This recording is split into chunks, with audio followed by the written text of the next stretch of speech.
Bounce.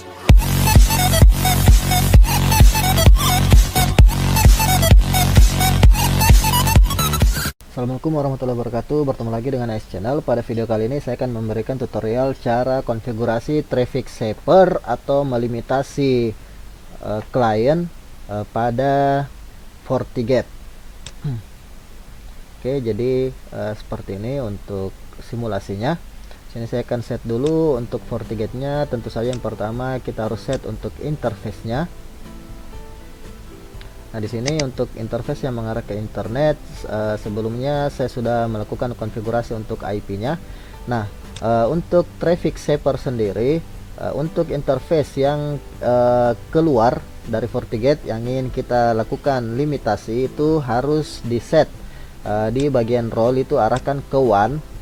Nah, di sini misalnya saya berikan namanya to internet. Nah, untuk role one interface yang mengarah keluar itu kita harus agar traffic shaper dapat berjalan, kita harus melakukan di bagian estimate bandwidth ini. Misalnya kita berikan maksimum bandwidth yang ingin kita lakukan traffic shaper atau pembagian itu harus kita alokasikan di sini, misalnya 4 Mbps seperti ini. Nah, untuk estimate bandwidth ini hanya sebagai trigger untuk traffic shaper dalam membagi bandwidth yang ingin dilakukan traffic shaper pada interface yang mengarah ke internet ini. Jadi ini bukan untuk limitasi dari si interface ini, tapi ini hanya sebagai trigger untuk traffic shapernya. Kemudian kita oke.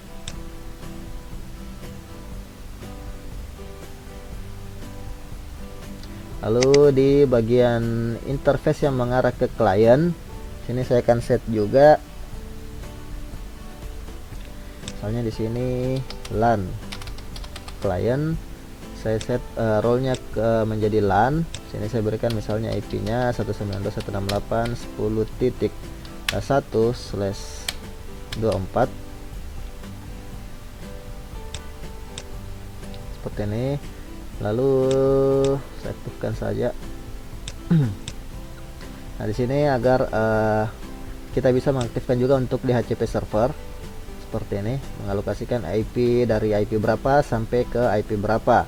Lalu misalnya DNS servernya kita samakan saja dengan sistem DNS yang akan kita set di FortiGate ini. Default gateway-nya kita set seperti ini 10.1, atau bisa sama saja sih kalau kita buat same as interface IP, berarti gateway-nya akan mengarah ke IP yang kita set di interface port 2 ini. Kita oke.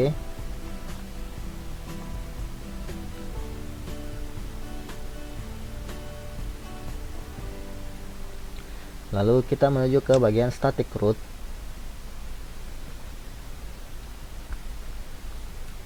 Ini saya akan set untuk default route-nya.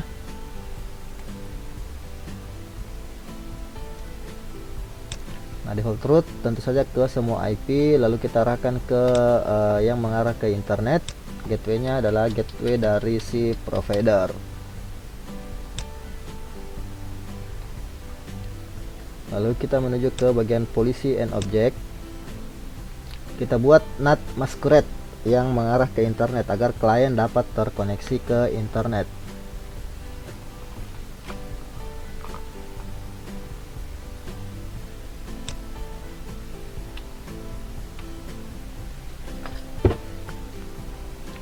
Nah, di sini misalnya NAT to internet. Incomingnya tentu saja yang dari LAN client port 2, outgoingnya ke internet. Source-nya kita bisa definisikan untuk address-address tertentu dengan melakukan create di sini, atau kita bisa pilih all saja. Jadi semua network yang ada di interface port 2 itu bisa terkoneksi ke internet seperti itu. Destinasinya tentu saja all, karena semua IP yang ada di internet akan diakses oleh klien.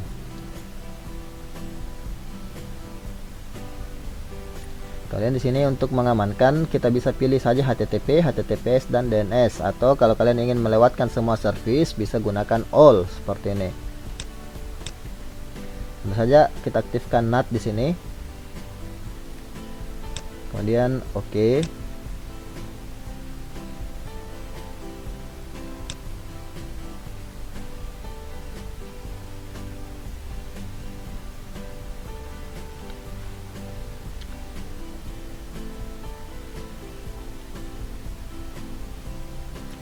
Nah, kemudian kita lihat juga untuk di bagian DNS. Nah, DNS ini kita bisa gunakan DNS dari si FortiGuard, atau kita bisa spesifikkan untuk ke DNS provider, misalnya seperti ini.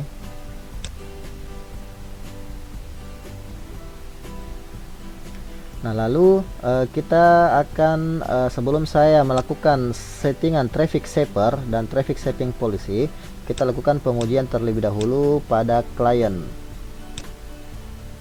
Di sini saya akan set dulu untuk IP-nya obtain atau mendapatkan IP secara DHCP dari si FortiGate.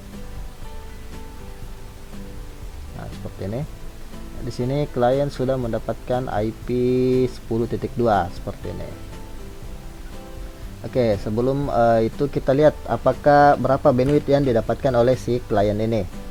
Sebelum kita melakukan setting traffic shaper, jadi kita bisa lihat lakukan pembuktian hasilnya, perbedaan sebelum dilakukan konfigurasi traffic shaper dengan setelah dilakukan konfigurasi traffic shaper pada FortiGate.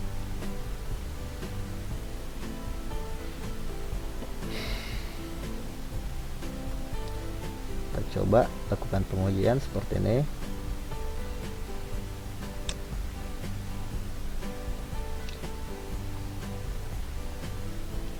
Nah, kita bisa lihat di sini dari klien bisa mendapatkan sampai 5 Mbps.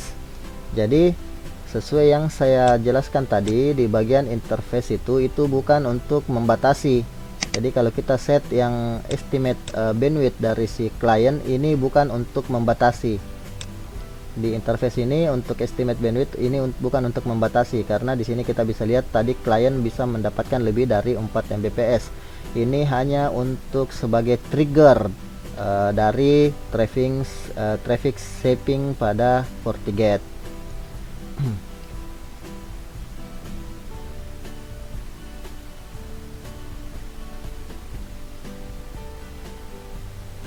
Nah, seperti ini. Jadi bisa mendapatkan sampai 5 Mbps untuk klien ini.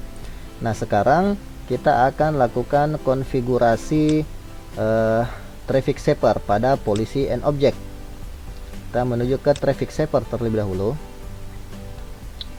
Nah, di sini yang pertama saya hanya akan membuat satu saja traffic shaper. Nah, di sini ada pilihan untuk tipenya apakah share atau per IP. Kalau per IP berarti tiap klien akan mendapatkan atau tiap IP akan mendapatkan bandwidth yang dialokasikan.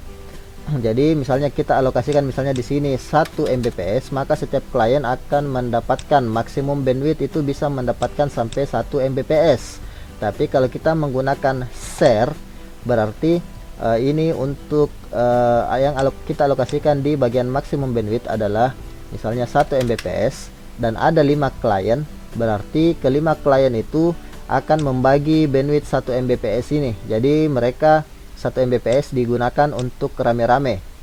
Seperti itu. Jadi misalnya di sini saya tuliskan saja limit 1M. Misalnya download upload seperti ini. Traffic priority-nya misalnya terserah kalian ingin menggunakan high atau medium. Misalnya saya gunakan high. Garansi bandwidthnya bisa misalnya kita alokasikan, kalau garansi bandwidth ini sama dengan limit add pada MikroTik. Jadi kalau untuk guaranteed bandwidth itu sesibuk-sibuknya traffic, klien akan tetap mendapatkan garansi bandwidth sebesar yang kita alokasikan di sini. Kemudian kita oke. Seperti ini. Nah, di sini sudah ada. Kemudian kita menuju ke traffic shaping policy. Jadi untuk traffic shaper untuk kita menuju dulu ke traffic shaper. Ada yang kelupaan. Nah, di sini di traffic shaper kita bisa set seperti ini. Kita masuk ke menu edit in CLI. Seperti ini, tinggal klik kanan lalu edit in CLI. Lalu di sini kita masukkan perintah set per policy enable. Ini fungsi dari set per policy enable ini adalah agar traffic shaper yang kita buat ini hanya hanya dapat melimitasi untuk traffic shaping policy yang kita tentukan. Kalau kita gunakan all policy using this shaper, atau kita tadi tidak set untuk traffic per polisinya, maka semua polisi yang kita buat di traffic shaping policy ini akan terlimit oleh si traffic shaper ini. Maka kita harus set per polisi agar semua traffic shaping policy yang akan kita buat itu bisa kita bedakan untuk traffic shapernya, seperti itu. Lalu kita menuju ke traffic shaping policy. Nah, fungsi untuk traffic shaping policy ini kita buat untuk mendeskripsikan atau mendefinisikan apa-apa saja yang ingin dilimit menggunakan traffic shaper yang kita buat tadi. Misalnya di sini saya berikan name-nya limit client. Nah, source-nya di sini kita bisa definisikan, kita bisa pakai all, atau misalnya kita hanya ingin melimit, kita di sini bisa pakai all, atau kita bisa melimit berdasarkan address yang kita ingin limit, atau berdasarkan address-address yang masuk di address group, atau bisa juga berdasarkan user seperti ini. Misalnya ada beberapa user yang kita buat melalui Captive Portal, itu kita bisa limit juga untuk berdasarkan usernya, atau kita bisa masuk ke internet service yang mana-mana saja yang ingin dilimit seperti ini. Nah, biasanya kalau saya sih gunakan yang address saja, misalnya saya create saja seperti ini. Nah, di address pun bisa kita definisikan di sini apakah berdasarkan subnet atau berdasarkan IP range, jadi dari IP berapa sampai IP berapa yang ingin dilimit, atau berdasarkan MAC address dari si klien yang ingin dilimit. Nah, misalnya saya gunakan saja yang subnet, misalnya di sini LAN 1, misalnya seperti ini. Saya masukkan networknya, jadi semua klien LAN 1 akan dilimit oleh si traffic shaper ini. Misalnya 10.0/24. Nah, interface-nya kita bisa gunakan ini atau ke interface yang digunakan oleh si network ini. Misalnya saya gunakan yang LAN client 2, port 2. Kemudian kita oke.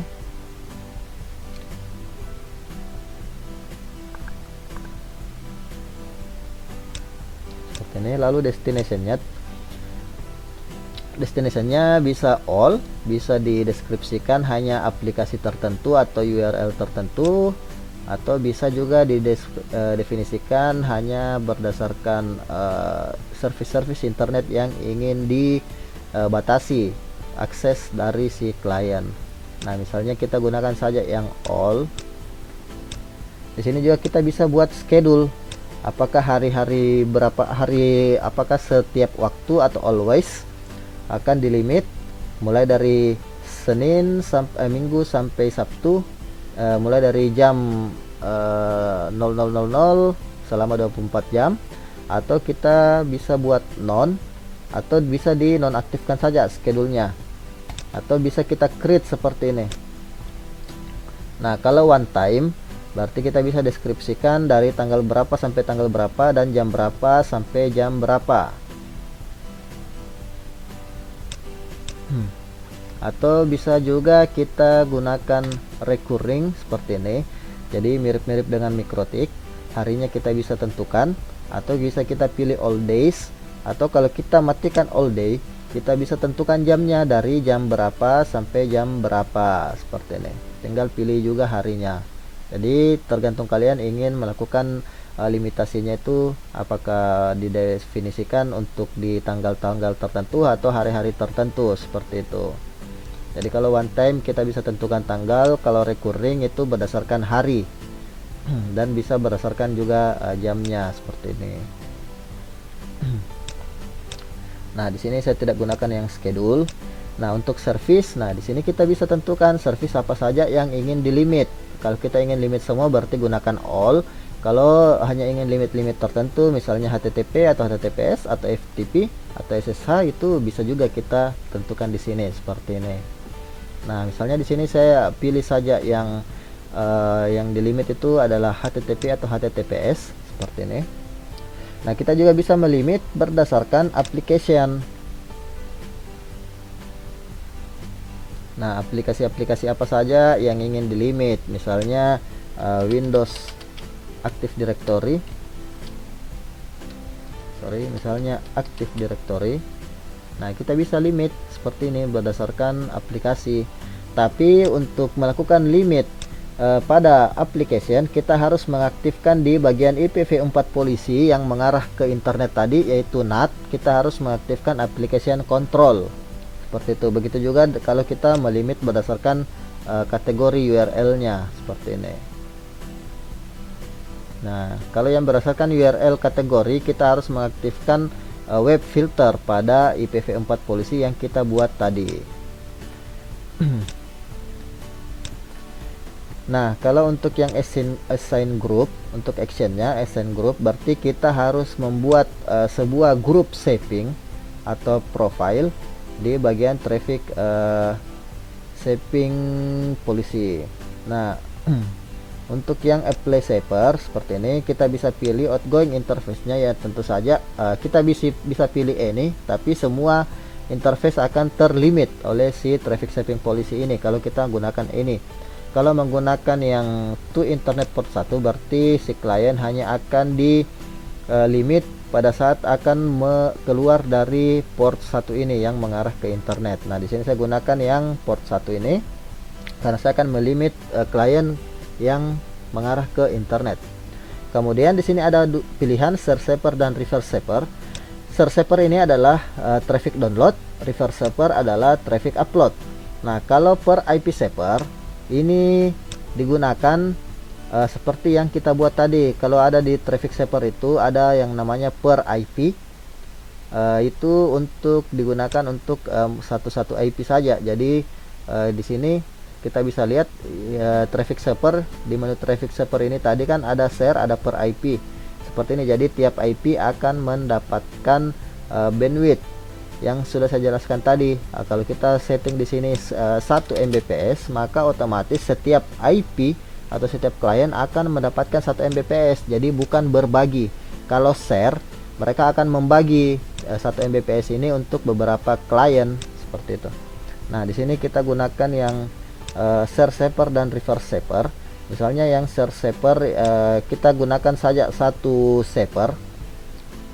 Jadi kita akan samakan upload dan download, yaitu sama-sama 1 Mbps seperti ini, sesuai dengan shaper yang kita buat tadi. Kemudian kita oke.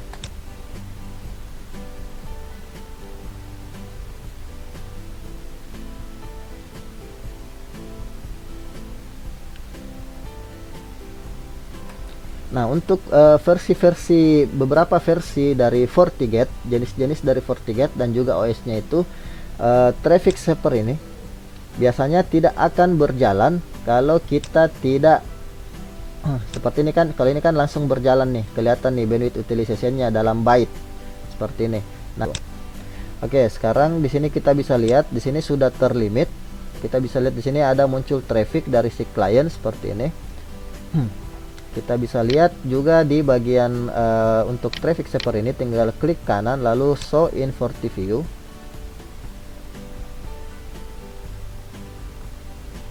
Nah, di FortiView ini kita bisa lihat, saya perkecil dulu.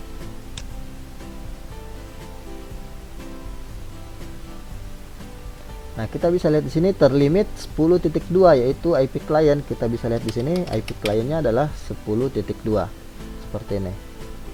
Nah, kemana saja yang dilimit kita bisa lihat berdasarkan destination-nya. Nah, ini ada ke microsoft.com. Jadi kita bisa lihat juga per destination itu berapa yang digunakan bandwidthnya. Misalnya untuk yang microsoft.com ini hanya menggunakan 28,82 kbps seperti ini. Nah, kita bisa lihat juga untuk bagian polisinya, yang mana sih yang polisi yang di limit. Nah, dia menggunakan yang NAT to internet yang kita buat tadi di bagian IPv4 polisi ini. Seperti ini. Jadi kelihatan juga bahwa di polisi itu ada limitasi seperti ini, menggunakan bandwidth sekian. Seperti ini. Nah, kita kembali ke traffic saver. Sekarang kita coba lakukan pengetesan apakah tadi bisa mencapai 5 Mbps, apakah setelah dilakukan limitasi itu sudah tidak bisa mencapai. Sekarang kita coba.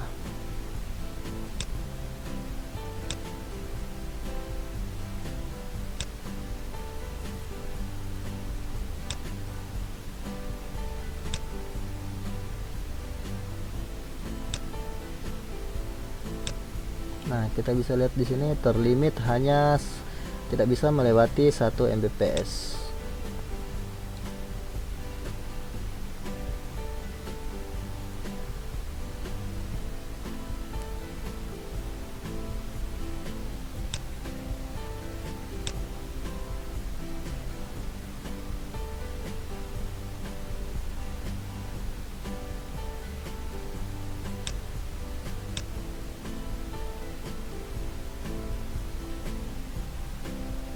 Nah, ini bitsnet terbaca seperti ini. Upload juga tidak bisa melewati 1 Mbps. Seperti ini.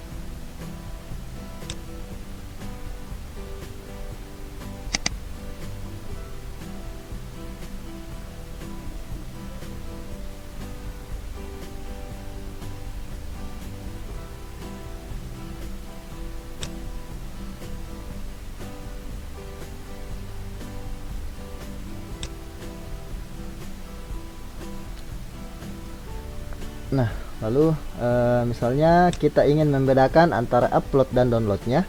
Nah, misalnya kita menuju lagi ke bagian traffic saver lagi, kita akan buat dua traffic saver yang berbeda.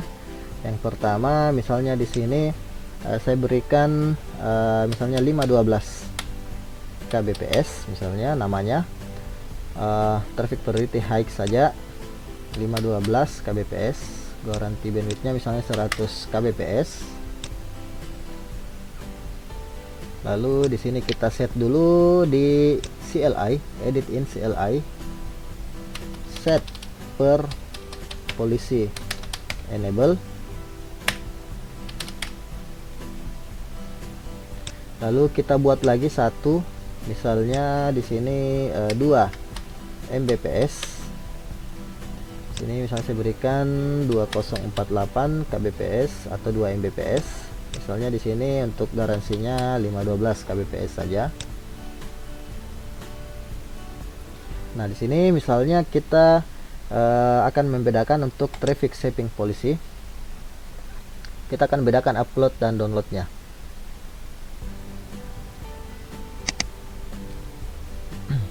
Nah, kalau tadi kan upload dan download sama-sama kita limit 1 Mbps.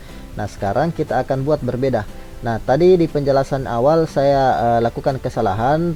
Share saver ini sebenarnya adalah upload, sedangkan reverse saver itu adalah downloadnya. Nah, di sini kita akan buat dan lihat pembuktian bahwa share saver ini adalah upload dan reverse saver ini adalah download. Nah, caranya kita lihat di sini. Nah, misalnya untuk yang upload saya berikan 512 kbps saja, sedangkan untuk yang download saya berikan 2 Mbps seperti ini. Kemudian kita oke. Dan kita akan lihat, jadi harusnya si klien ini untuk download itu bisa mendapatkan 2 Mbps, sedangkan upload hanya 512 kbps. Nah, kita akan lihat di traffic saver Mbps ini, apakah benar si klien ini akan mendapatkan bisa sampai di atas 1 Mbps atau terlimit hanya sampai 2 Mbps. Kita coba lihat di sini. Nah, di sini klien bisa melewati 1 Mbps. Seperti ini.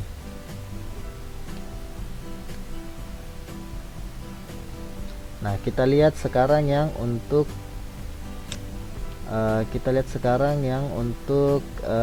downloadnya, uploadnya yang 512 kbps. Harusnya si klien hanya bisa mendapatkan 512 saja. Nah, seperti ini. Hanya bisa mendapatkan 512. seperti ini. Kita coba lihat di FortiView. Tarik ke sini.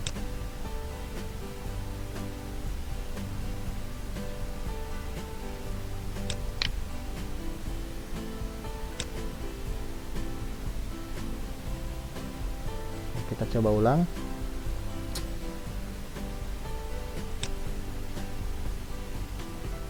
Setting polisi, berikutnya kita coba lakukan pengetesan. Harusnya si klien ini bisa lebih dari 1 Mbps atau terlimit di 2 Mbps. Seperti ini, harusnya bisa melewati 1 Mbps lah.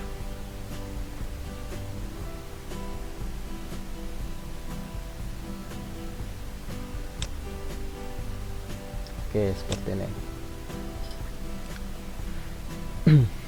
Jadi 202 KB per second, kalau dikali itu sekitar,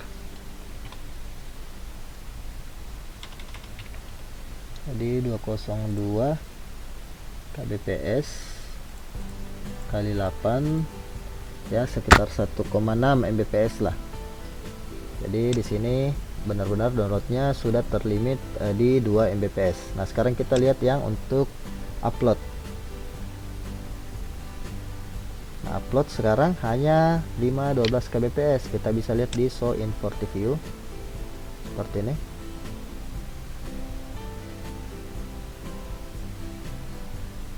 Nah, hanya di bawah 512 kbps seperti ini.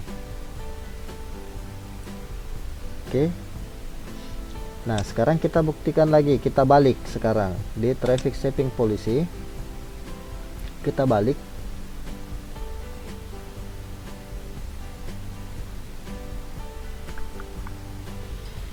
Kita coba balik sekarang, uploadnya yang kita buat jadi 2 Mbps. Jadi sekarang share shapernya atau upload kita berikan 2 Mbps, sedangkan reverse shapernya yaitu download kita buat 512 kbps saja. Kita coba.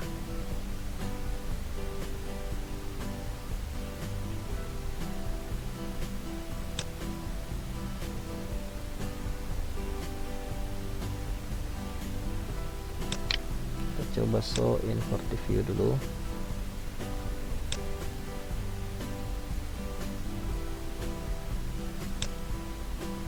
Kita coba sekarang.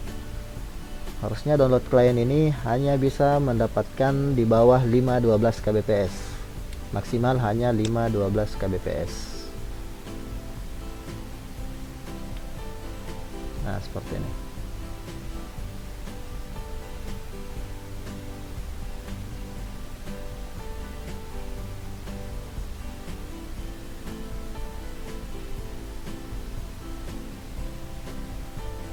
Oke. Tadi bisa 1 Mbps lebih, sekarang hanya di bawah 512. Sekarang kita coba yang uploadnya. Harusnya uploadnya bisa mendapatkan 2 Mbps.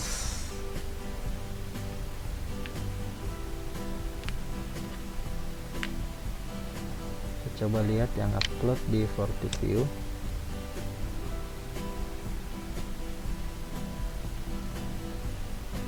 Nah, seperti ini, uploadnya bisa mendapatkan 2 Mbps. Seperti ini. Bisa mendapatkan 2 Mbps untuk upload. Oke, jadi seperti itu tadi cara untuk konfigurasi traffic shaper pada FortiGate. Oke, demikian tadi tutorial dari Ice Channel. Jika kalian suka dengan video ini, jangan lupa untuk klik like, comment, share, subscribe, serta nyalakan lonceng notifikasinya untuk mendapatkan tutorial-tutorial terbaru dari Ice Channel. Ice Channel mohon pamit. Assalamualaikum warahmatullahi wabarakatuh.